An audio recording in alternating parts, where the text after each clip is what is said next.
মায়ের বিয়ের বেনারসি পরেই নতুন জীবনে পা রাখলেন ডায়মন্ড দিদি। আপনাদের সবাইকে স্বাগত সিনে গসিপে। ডোনার বর কে চিনেনি? বন্ধুরা, আংটি বদল আইনি বিয়ে হয়ে গেল জনপ্রিয় অভিনেত্রী ডোনা ভৌমিকের।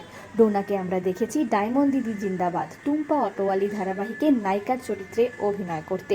আইনি বিয়ের কাগজপত্র সইয়ের মাঝেই একে অপরের হাতে পরিয়ে দিলেন আংটি। হয়ে গেল এঙ্গেজমেন্টের অনুষ্ঠান ডায়মন্ড দিদি অর্থাৎ ডোনা ভৌমিকের। সাত পাকে বাধা পড়বেন খুব শীঘ্রই, তবে তারিখ এখনো খোলসা করেননি অভিনেত্রী। বন্ধুরা, জনপ্রিয় অভিনেত্রী ডোনা বিয়ে করেছেন যাকে, তিনি এই ইন্ডাস্ট্রির একেবারেই নন। তিনি হলেন আদ্যোপান্ত কর্পোরেট এক ব্যক্তি। তিনি বর্তমানে একটি নামী কোম্পানির সিনিয়র এরিয়া ম্যানেজার হিসেবেই কর্মরত। অভিনেত্রী ডোনার স্বামীর নাম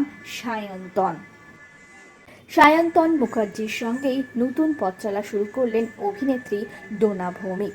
এই বিশেষ দিনে অভিনেত্রী বেছে নিয়েছিলেন মায়ের বিয়ের শাড়ি। হ্যাঁ, মায়ের বিয়ের ঐতিহ্যবাহী লাল বেনারসি শাড়িতেই সেজে উঠেছিলেন অভিনেত্রী ডোনা। তার সঙ্গে ডিজাইনার সবুজ রঙের ব্লাউজ, মানানসই সোনার গয়না, চুলে রয়েছে জুঁই ফুলের গাজরা। দারুণ মিষ্টি দেখাচ্ছিল অভিনেত্রী ডোনাকে। আংটি বদলের সময় দেখা গিয়েছে অবশ্য ফিউশন পোশাক পরতেই অভিনেত্রীকে। বিভিন্ন মুহূর্ত এসেছে প্রকাশ্যে ডোনার এই বিশেষ অনুষ্ঠানের।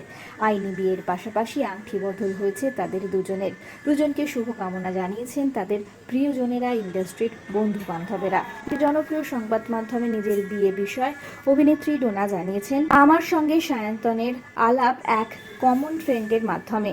পরে অবশ্য জানতে পারি ও আমাকে কাজের সূত্রে 7 বছর ধরে চেনে। তাই বলতে পারেন এই বিয়েটা ওর তরফ থেকে প্রেম বিয়ে আর আমার তরফ থেকে অ্যারেঞ্জ কাম লাভ ম্যারেজ। ডোনা জানিয়েছেন আপাতত বিয়ের প্রস্তুতি নিয়ে তিনি দারুণ ব্যস্ত, তাই ছোট পর্দা থেকে কিছুদিন দূরেই থাকতে চান তিনি। নতুন জীবনে প্রবেশ করার আগে মেগা সিরিয়ালে কাজ করতে এখনই চান না অভিনেত্রী, তার কারণ মেগায় অনেকটা সময় দিতে হয়। তাই আপাতত ডোনার ধ্যান জ্ঞান তার নতুন পরিবার। ডিসেম্বর মাসেই 7 পাকে বাধা পড়বেন তারা, তবে তারিখ এখনো খোলসা করতে নারাজ অভিনেত্রী ডোনা। আমরা হলাম সিনে গসিপ। জুড়ে থাকুন আমাদের সঙ্গে, সাবস্ক্রাইব করুন আমাদের এই ইউটিউব চ্যানেলটি।